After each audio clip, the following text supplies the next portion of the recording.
So there was a study in the Journal of Social Science Research that pointed to the higher risks of mortality for children who are living with non-biologically related adults.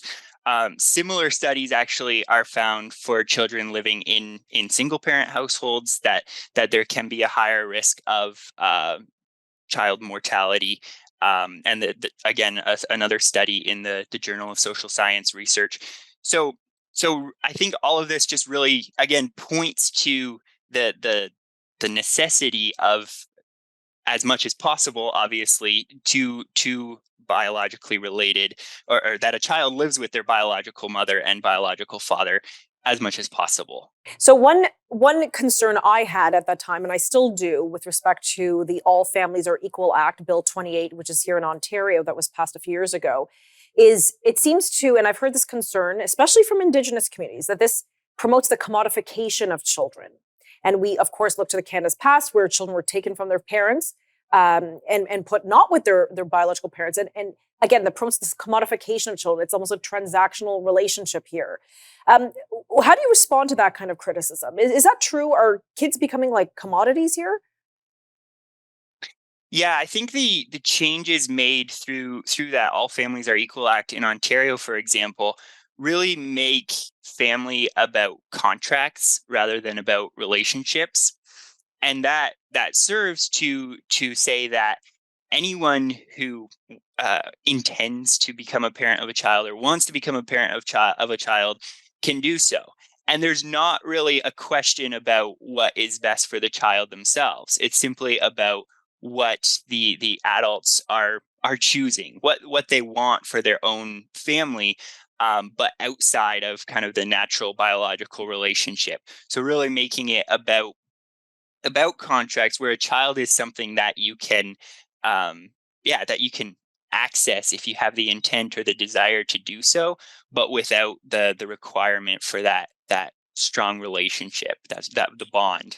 So what do you suggest, or what should the government do in cases of surrogacy? So I believe surrogacy for monetary, for profit, is not permitted in Ontario, for example, but surrogacy can happen. People can carry babies and make their private arrangements with a couple or whomever. Maybe it's a family member who can't have a baby, and so some sibling, will carry the child for them.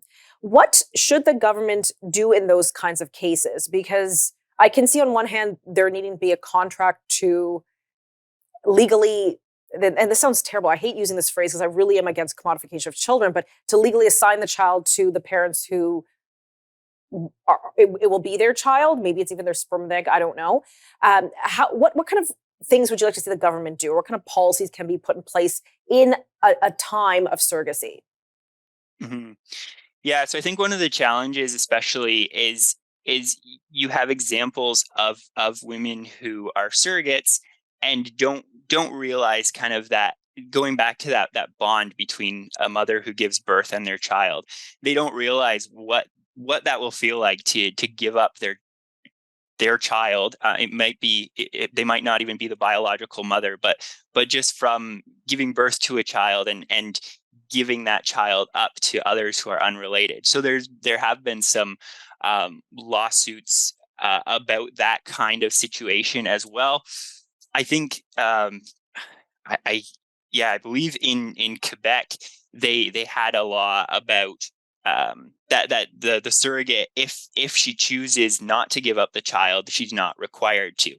So there's some interesting kind of yeah, predicaments there, where once you start dividing up motherhood, for example, into Mhm. biological motherhood and birth motherhood, if you want to call it that, there there is a risk of these kind of disputes. Because I think there's a Um, fine line, especially in the world where well, in Canada, we even produce and film the show, the Handmaid's Tale. You see almost the commodification of women and their wombs.